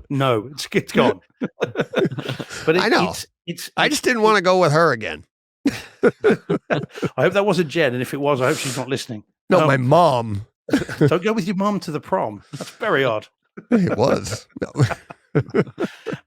It is charm personified. It is a little slice of when we were kids. It's great. 1988. Yeah, it is. Yeah. It just, and it's such a good disc that it takes you back to it. And it's like it again, I'd put it with Roadhouse in terms of the acting terrible. Martial and if arts, you can get it for under $30, grab it. There you go. But yeah, well, quite. If they release it over there, it's a no-brainer, isn't it? Everyone will pick it up. Yeah. I mean, really, sensibly, this company that's released it in Germany ought to license it to someone over there because there's money to be made. Everybody on Twitter all week, no one has said. I mean, you and I have been backwards and forwards for a joke all week, and no one has come in and gone, "It's crap," and I hated that film. Right. Everyone's like, "God, I love that movie." Yeah. And some might say I haven't seen it for a long time, but everybody of a certain age, and that is us, loves this film because of what it represents and what we remember from the time. And when you say the words "Enter the Ninja," American Ninja, again, Invasion USA, Cobra, you can I would hope you could hear that Canon logo as well as visualize it. And as soon as you see it on the screen on this, you're right back there. So yeah, I loved it. I really enjoyed it. But I'm not sure I pay $70 for it. Yeah. But I think I paid 10 on Kaleidescape. I can't. It's hard to see. I can't tell what. Like I'm looking it up right now. I don't know what it was. Your other option, John, is next time you're in Europe, have a list ready. I'm telling you, going back to Italy next year, I think so. Just on the way over, just do a little layover in Munich, England, yeah, or Germany, yeah. Yeah, well, that's it, and then just pick them up as you go, and then load them up. I'll get Twister. I'll get Daylight. Yeah, Daylight, Into the Dragon. You don't have Twister and Daylight yet? No, I don't have either one of them. I got those for like $70 total. When I Twister is like $37 or so right now. Yeah. You can get it. You get them from the same down. place. You can probably get. That's with shipping. I think I paid the first. WV was the one that told me about that few years ago, when it came out, and it's a fantastic disc. Yeah, start working on your list, John. Well, I'm waiting on Twister. I have a feeling we'll get Twister here in 4K when the new movie comes out. Right after you buy it. Right after you import it. Yeah. Well, and in Italy also has the 4K Creed box set, which we don't have here in the US. Okay, but same thing. It's like $70, $75, but that's for 3 movies. So I don't know. But the thing is, I can buy the 3 individuals here cheaper than that. So there's no incentive for me just to get a box to put them in. It's you will go through the same thing I used to. Every time I come to the States, I had a separate suitcase. Go to Best Buy back then, not so much anymore. And then just by the time I come back, it's full. Right. So when you go to Italy, you'll be looking for all my imports. Yep. Yeah, that's it. Cocaine Bear for sure. Oh yeah, have them all sent to the hotel ready for when you get there. That's right. There you go. All right, we ready to get to the last one? Yeah. Show title, I assume. Right, I think so. Yeah. Not Bloodsport. Unless it's Bloodsport. You know you want to, Deej. You know you want to. I love the movie. Not like that. All right. Show title, Spider-Man Across the Spider-Verse. Who would like to go first? Oh, John, go on, jump in. You go Spoiler free. It's fantastic. I didn't have the best theater experience with this movie, but that's my theater choice more so than anything. I think like the first movie on disc, this thing is going to be incredible when you get it on disc. All the things you love about the first one, they push to another level with this one. There's some super fun cameos. There's tons of Easter eggs. The soundtrack is phenomenal. I thought this was phenomenal. I really, really liked it. Like I said, I had a little bit of problems with the audio, which I think everybody did. I think there was a center channel issue in the first 10 minutes or so. Yeah. But then also mine wasn't zoomed to fit the screen for some reason. So all the boxes that were showing up on the sides, I was only getting like the last half of whatever they were writing in those word boxes. Cropped? Yeah. So it was not, like I said, it wasn't, it was too big for the screen. I guess. So it wasn't cropped correctly, or wasn't sized correctly. So that was a bit annoying. Although nothing they were putting in there was super story critical. I don't feel like I missed anything, but it was annoying to not have that. But yeah, again, spoiler free. I don't know. I loved it. I thought it was great. So, Steve, I really enjoyed it, but I need to see it again. Because I'm like you. The Gwen voiceover it's right at the beginning of the film. I don't think it's a spoiler, and it's been everywhere that there's a problem with it. I thought my ears had popped. I was trying to clear my ears. I thought that I was under, like underwater. I thought maybe my ears had just bunged up, and I needed. So I was holding my nose and trying to literally unpop my ears without blowing an eardrum. Yeah, well, I just thought it's me. It can't be anything else. Yeah. And I was very gratified afterwards to see that it wasn't just me. But my only issue with it is very stuffed with plot. I think it's overstuffed, and the last 20 minutes, it felt to me, bearing in mind it's a 2 hour and 20-minute film, the Right. last 20 minutes to me felt rushed. It was kind of right there, then we're going here, then we're going there, then we're going to go there, then we're going to do this, then we're going to do that. And I began to then lose patience with it towards the end because it felt right. And they'd done some fairly languid sequences, the party sequence on the rooftop. They're not exactly rushing with that, although of course that has more meaning come the end, spoiler free. And so I think when I watch it again, that will play better. And I think I will get it more second time round. So I did enjoy it a great deal. It was really good. I was never bored, but I did struggle to keep up towards the end, and that began to wear on me a little bit. Having said that, and again, I will buy this the second it's released. I can't wait to see it again. I know I will love it. But the what was nice is when I came out of the cinema, the person with whom, well, I saw it with two other people, but the person with whom I saw it with, who I was keen to enjoy it, said, "That's a 10 out of 10 and the best film I've ever seen." And that was very cool. And a member of the target audience, shall we say. And that was nice. So that was very cool. But so I'm looking forward to seeing it again. I don't blame the movie necessarily for the fact I couldn't keep up with it. I think it just requires more viewings for me to be able to join the dots, and then I will love it. I'm sure. So very, very good now, but I need to see it again, and I would see it again tomorrow if I had it in 4K. Yeah. How about you, Deej? What did you think? I couldn't agree with you more, Steve, that I love the movie. I need to see it again with the right frame of mind. I don't know. It's everywhere. Is it a spoiler to say how it ended? Like, I mean, the ending. It not really, because we knew 2 years ago that we did. Oh yeah, we did. I never knew that. There's two films. Oh, you didn't know it was two? Yeah, movies? we've known there was two films for years. So I never knew that. I never knew that. Right? Yeah. So you did, but you forgot. You're telling me what I know. I never knew that. I never knew that. And Go it's back like to chat and rewind. I never. All right. So whatever. But Deej, John is supposed to be refereeing you and me. Yeah. I know, and he's telling me. I'm just saying you did know at one point. I didn't. I'm telling you, it's like so. Look, John. I wasn't talking to myself because I wasn't talking to myself. Like, I'm telling you. To say you forgot. Okay.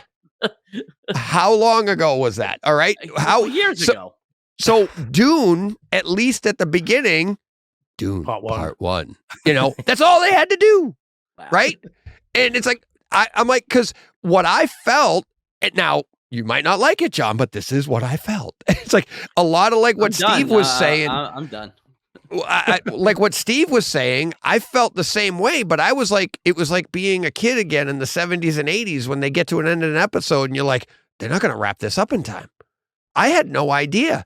And as a matter of fact, I can't, now maybe we did talk about it, John, and maybe I did forget, but I bet you I'm not the only one that didn't know. And I know that because I've asked a couple people and I've told them, I'm like, I know it might be a spoiler, but this is a two-parter. And they're like, really? I was like, yeah. I go, when was the last time a sequel was a two-parter?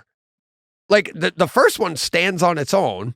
And then the second one is a first part of a sequel. And I had no idea. Maybe you're right, John. You probably are. Harry Potter, Twilight. And right. Well, that wasn't part two. Harry Potter was the final one, was a two-parter. And you knew, and everybody knew.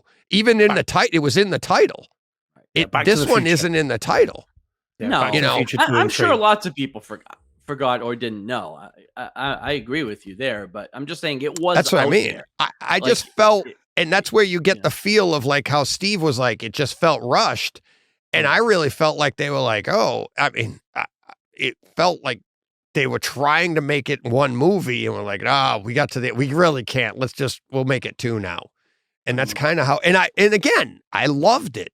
I had a blast with it. I just have to go back now knowing, like Steve said, like now knowing that how this is going to play out, I'll pay attention to more and not being like, because I was looking for how are we going to wrap this thing up? And I'm like, obviously they didn't. And I had no idea. I had no memory of that. I was looking for the cliffhanger, you see, because I knew that there was another one. So I was kind of, again, so a bit like you as well. I was thinking, well, where is the cliffhanger coming? Right. Is it going to be when you get the reveal of like what happened, or is it this bit? Is it going to be that bit? And then the actual cliffhanger that they then pull out of nowhere was like, oh, okay, so it's that.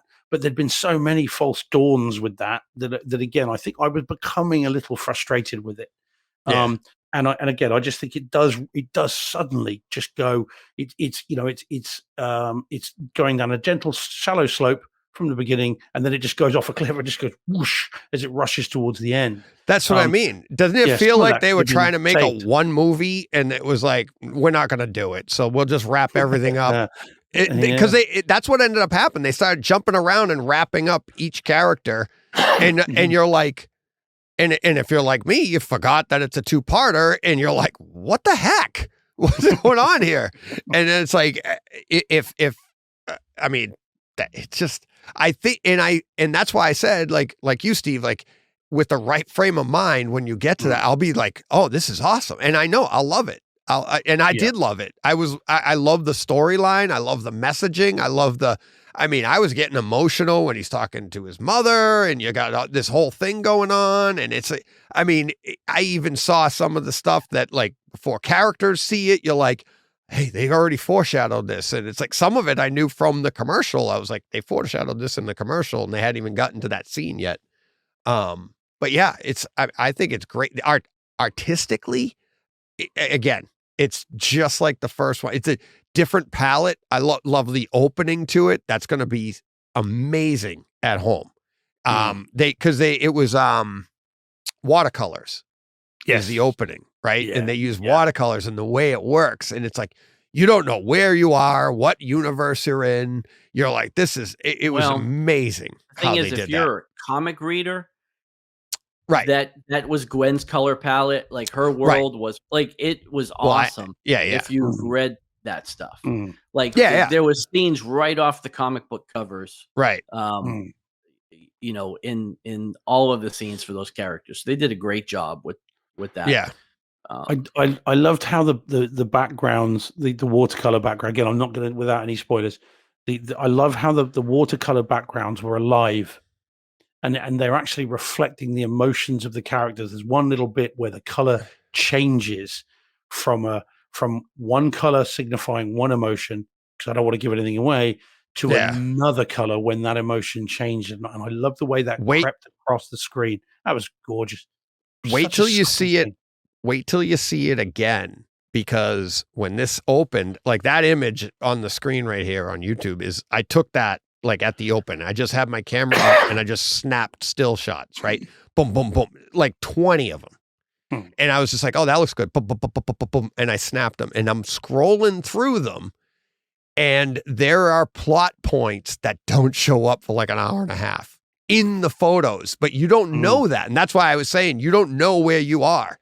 And I agree with you, John, that they nailed this throughout the movie. Different characters would come in, and you were like, you knew right away where they were from because you knew them from the comics.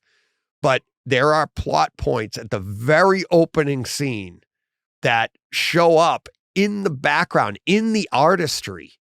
And that's why I chose this one, that everybody knows it's Miles. So I'm like, okay, that's the character that we can put on the screen for this without spoiling. But there's so much more going on in the background. Some of it's faded out, some of it's obvious. But the artistry in this throughout it is really going to pop in our homes.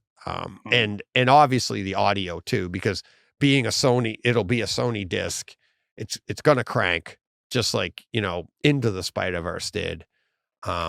These are going to be some fun movies when we get all of them in a row. And I'm sure the third one will be a triple part movie, but well, you say that now, DJ, but I don't know. You won't know.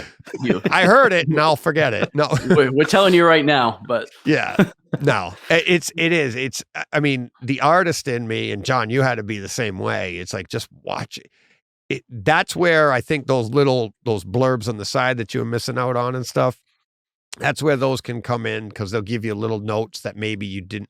They don't necessarily pertain to the movie, the enjoyment of the movie, but it ties it into other things. It ties it into the comics. Right. I did that a lot with Into the Spider-Verse, and you see that, and I'm really looking forward to this disc. It probably August, I would guess, unless it goes Maverick, Yeah, but I've got a funny it's feeling making Sony a are ton of gonna- money. Yeah, so- Sony are going to want to hold this back, aren't they? it's To making a bunch Christmas of money. time. Yeah, they're going to want this to be sort of October, November for Christmas. I would have thought. you think? Well, because this will run in theaters most of the summer probably. Yeah. And then July, August, and then you say your 2-month window, September, October. Well, and then yeah, we'll see, because we got some other big movies Yeah, 'cause coming we out. do. We've got Transformers this week. We've got Flash next week. Yeah, but Sony Flash. movies. This is Sony's film of the year, isn't it? This is their Yeah. biggest movie, so they're going to want to hold on to this for the holiday. I hope not, but No, yeah, but what I mean is like Maverick was a rarity where it literally was the number one at the box office the entire time. That's why they couldn't pull it. And nothing could beat it.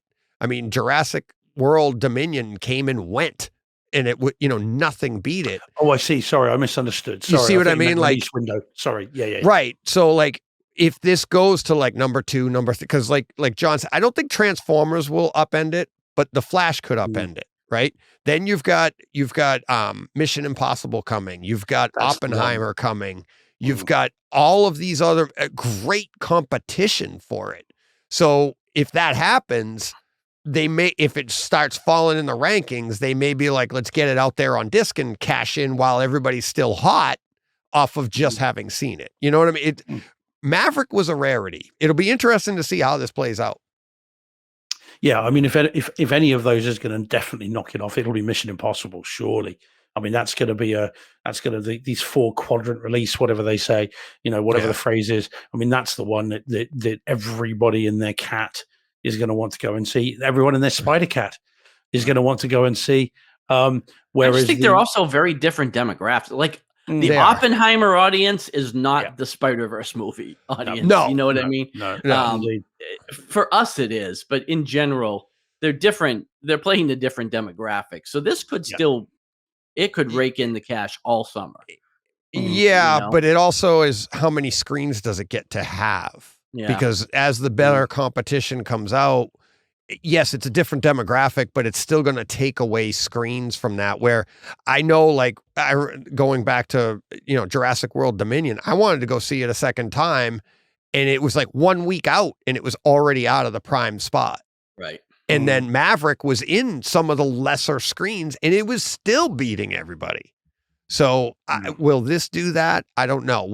I agree with you. Oppenheimer's probably not this. It definitely isn't the same demographic, but I don't know. They've got that whole, social media battle going on right now, because IMAX Enhanced they're going to boot Mission Impossible to put in Oppenheimer. And you see what I mean? They're already battling. So everybody's like clamoring for screen time, and like, how does that play out for physical? Because a lot of that stuff translates. So it's fun, but we're the benefactors of it. We just get to sit back, and hopefully we get it sooner rather than later.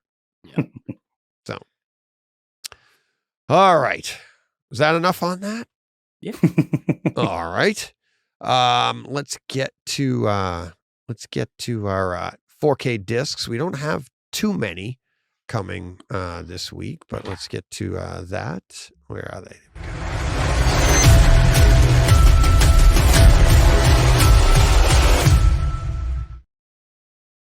All right, from 1988, Rain Man. So, Steve. I like The man of many words. It's a great film, but I don't know that. Yeah. Oh, I'll pick it up in 4K if it comes out over here. I wouldn't import it, but if it reaches here, I'll pick it up for sure. Hopefully, we'll all be able to count the toothpicks because of how razor sharp the image is. Yeah, he's wrong. He's not that good. Here's a big one, John. And it looks like Blu-rays are going the way of comics. We got some variant covers here. Yeah. That's what I thought putting this thing together, because a lot of them look like comics. They do. Other than the original, which is the top left corner, we got John Wick Chapter 4 dropping. These are 4K releases coming next Tuesday, June 13th. Now, are these like steel books from It looks Walmart or Best Buy? Like, are these different vendors? Yeah. The first one obviously is just the main one. Talk about subtlety with images and that, Deej, like you talked about with Sisu and stuff. Look at the top left corner. Look at his tie. Yeah. Oh, yeah. It's a sand. It's an hourglass. Yeah. It's an hourglass. That's awesome. Yeah. That's awesome. And when you've seen the film, you'll know what that.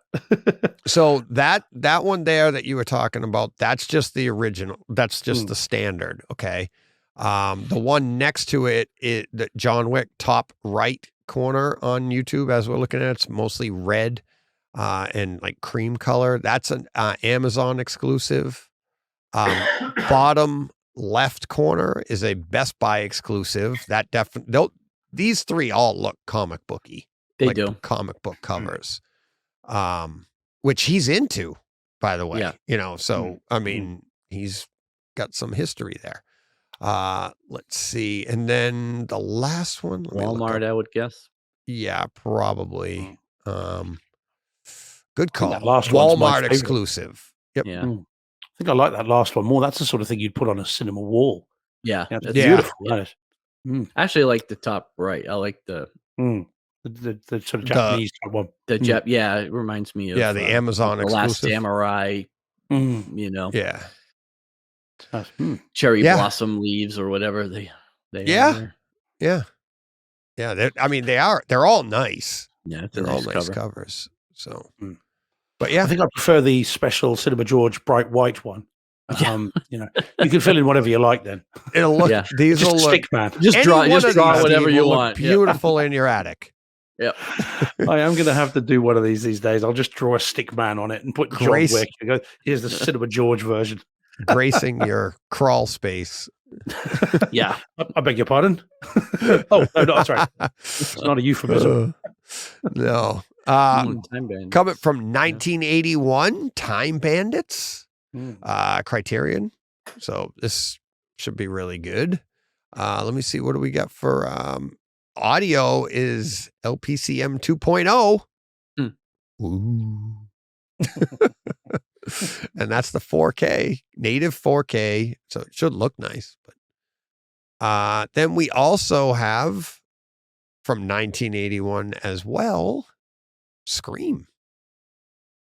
So I didn't know they made a Scream. I was just say not the Scream we were talking I about. guess the original. And this is also in DTS HD Audio 2.0. So Master Audio 2.0. It's a native 4K disc, but yeah. So I've never heard of this one. What year is this from? 81. 1981. So it's not the same. It's just the same name, right? The first Scream was 1996. So this is just something else. This has nothing to do. Right. Just something with the same name. Yeah. Yeah, exactly. Let me see. Let's see. Oh, and John, I mean, it's up again this week. I guess one of these weeks it'll come out. But I know. I saw it on the list. I was like, "Are you kidding me?" 3 weeks in a row. Oh, see, and I didn't even change. I used last week's graphic. Coming June 6th. Yeah, you did. So I was like, I'm not making a new graphic for this. You didn't put June 6th. What year though? Right. Yeah. Exactly. So Strange and then New they kind Worlds. of like sneakily dropped Mario this week, which. Remember last week? Yeah, it's actually not out till next week, but it's in stores this week. People are buying it at Walmart. Yeah, people are buying it like today at Walmart. Oh, And I remember last week we talked about it was supposed to come out this week. Yeah. So I don't know what was going on with that movie, but there's no release date for it in the UK yet. Yeah. So it's but it looks like they changed the date, but stores got it and put it out anyways, or I don't know what's going on, but yeah, that's. But I think technically it is next week. It's supposed to be a release for next week. Yeah. Amazon still says 13th of June over there, but like I said, there's no release date here yet. So I'm going to probably import it. I can't wait. I love that movie.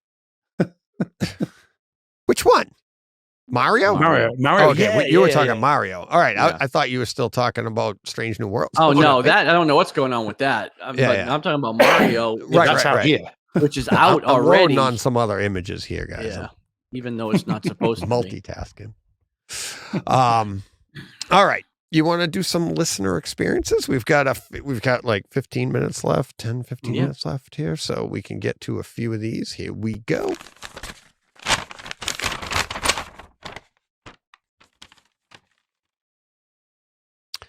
All righty. First up, these go in the order they came in. So, who wants to grab that one?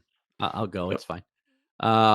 This is LBMWM3 commenting on home theater experience, Crouching Tiger, Hidden Dragon from YouTube. It says, DJ, I love your answer to the fellas in reference to what flaws you saw in your system. I am also in the same position as you.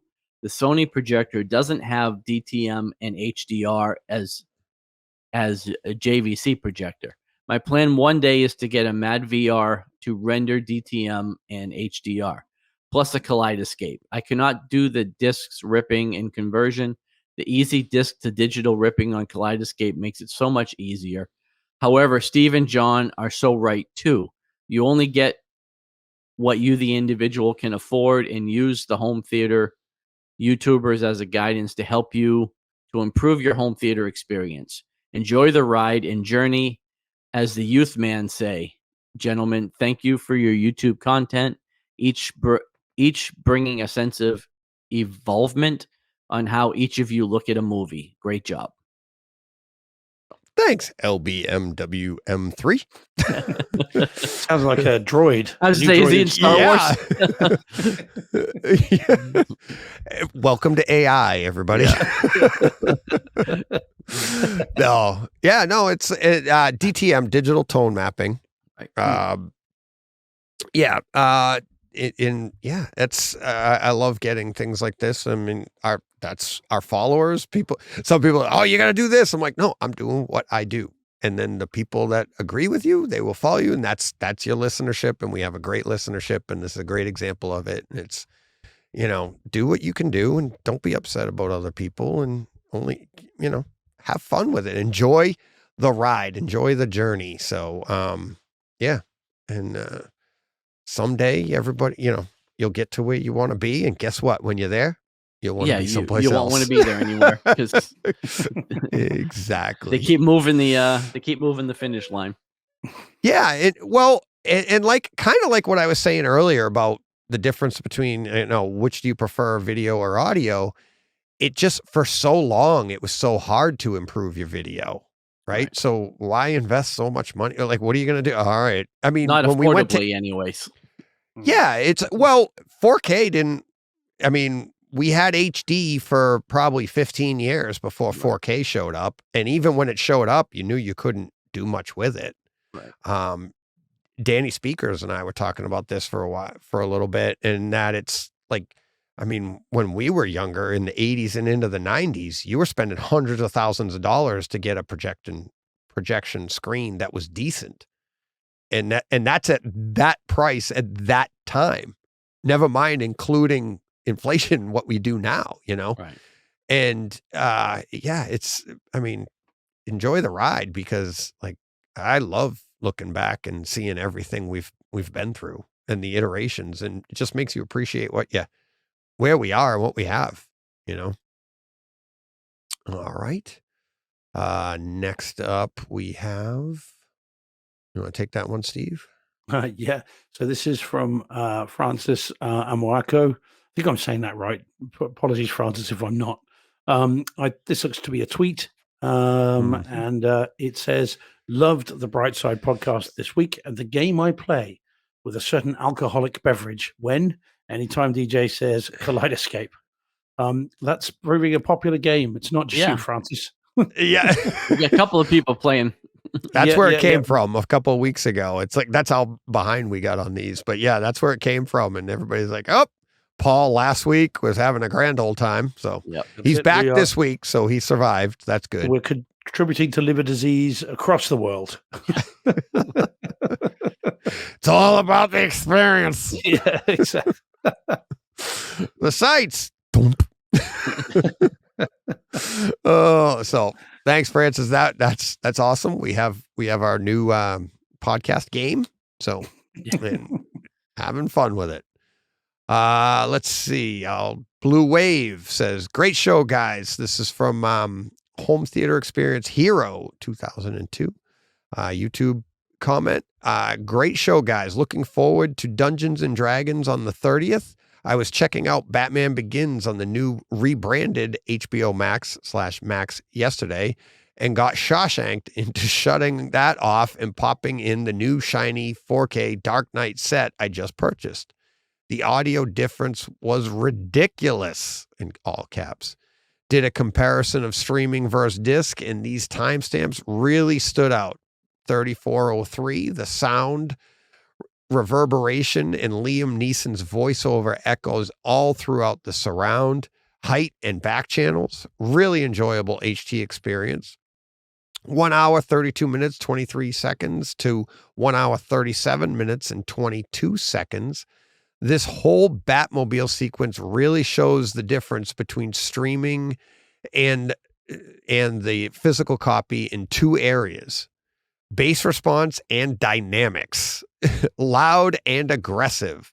You can supplement for that if you push up on the gain, but that does not help dynamics. Just another reason why I love the physical medium. I've tried that, and to no avail. It's like you try and bump the volume and it just bumps everything up, so everything gets louder, which means you don't have those dynamics, and that's where the fun lies, in listening to the quiets and then the louds and the booms. But if everything's just a hum, it's not as good.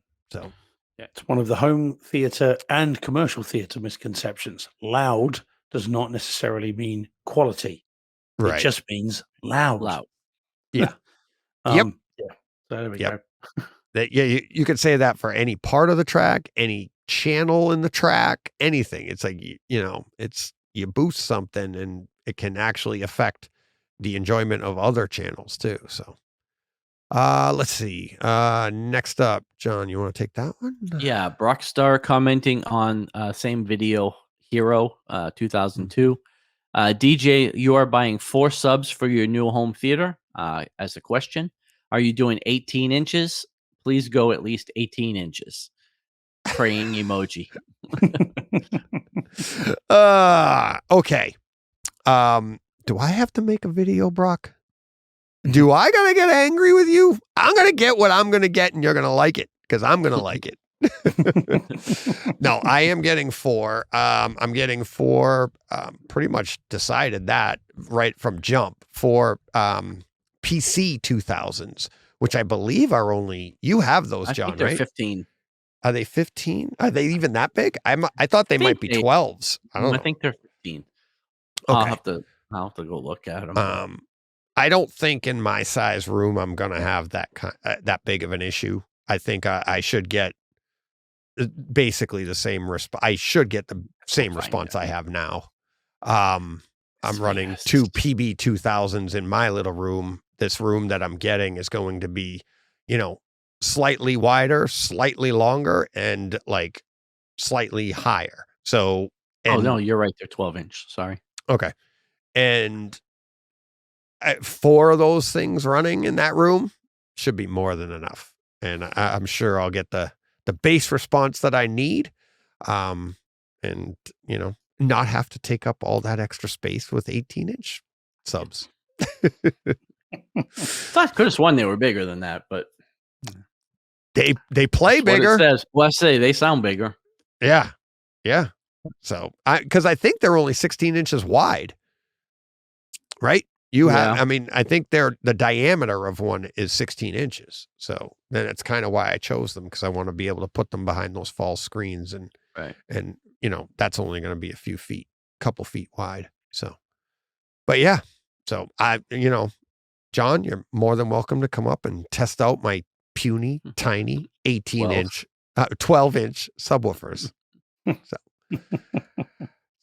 nobody's going to make the size joke. I'm trying Oh my- to stay away from it. Guys, it's still early. We got a few more minutes here. We're not over anything. So, all right. Yeah, we were all thinking it. Yeah, Yeah, you know, I'm thinking it. I know. Yeah, you started the show thinking it. Steve, you want to read the last one? Okay, yeah. So this, For this week. doesn't say who from. This one is from G. Cornell. Okay. So Sorry. so an email, I imagine, knowing knowing G. Cornell. Okay, Yeah. So alrighty. So best 30 seconds in movie making, it says. So Hunter Killer, from 6 minutes to 6 minutes and 30 seconds. So this is an experience, a scene suggestion. So not only a scenic vista, but the sound of the chopper arriving to retrieve Butler with strong overhead presence, accompanied by strong room-filling low frequencies that blend perfectly with the score. Fair to say the best 30 seconds on film. I'll let you go first, Steve. I mean, don't get me wrong. I mean, Hunter Killer in 4K is really good as a home theater experience right from the off. I think there's a demo sequence before 6 minutes, which is when we've said it before, when you've got the flyover of the ice cap and then down under the water and the water comes up and over. So it's great. The best 30 seconds on film? No. No.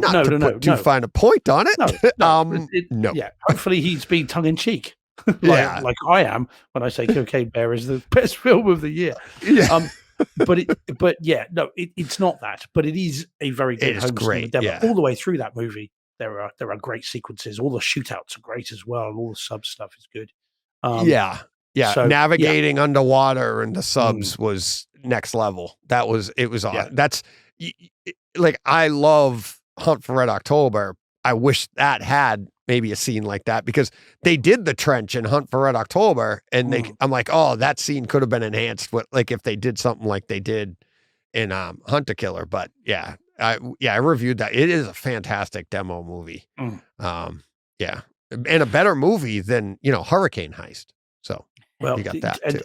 And to be fair, you guys mentioned it while I was on holiday in Spain, and it was listening to the podcast. You two back at that time, because I'd done my little bit, and back at that time, you two talking about this is what made me revisit it, because I didn't like it the first time I saw it, and I switched it off. And then you guys talking about it, I ordered the disc, the 4K disc this was, and I had a blast with it because you guys had mentioned it. So nice. It's good. It is good. And you didn't even have to drink anything. There you go. Well, there we go. Well, sangria, obviously, it's Spain. Yeah, there you go. That's fine. Yeah, the same place. Spain / Afghanistan. It's all the same. It's all the same. Right. According to you Jake guys. there? Yes, he was. All right. That's we'll wrap up on that one there. Steve, what do we got coming up next week? Well, we've got to wait 65 million years for the next week, for the answer. because next week it's 65. Yes, with Adam Driver. So I'm looking forward to seeing it again. I only got halfway through it the first time. Yeah, so I've really been all the way through it. I didn't know you were buying it. I had a listener DM me and told me he saw it in the theater. Then he watched it at home. He said it's a great home theater experience. I'll let the cat out of the bag right now. It is. It really is. So if you get an opportunity to see that before next week, we're going to talk about it. It's, we'll talk about the movie as well, but it's not about the movies here. It's about the experiences, and it's a great home theater experience. So and we'll probably have, I can't wait to hear what you think, because you did not enjoy it the first time. So, No, I lost interest. So I'm hoping it's good. It's a Sony disc, and in Sony, most of the people with you lost interest. they really did. Like, yes. Where did everybody go? That's exactly it. I mean, I was prepared to at least subject myself to it and finish it off. But once they lost interest, then I've heard mixed reviews, and I a listener gave me a good review, not just a saying that it was good, but good description. And I was like, hey, I got to be fair about it. So I rented it on Kaleidescape, and we'll talk more about that next week. But Well, I walked into the store on Monday expecting to get Shazam and The Fabelmans. I didn't even know 65 was coming out. So it was like, oh, okay, right, that's out as well. So I picked it up too. So I didn't know either. But yeah, we'll give it a go. I'm looking forward to it. We got that and so much more. All right, boys. What are you going to do? Go push play. What he said. And we're out. Have a great one.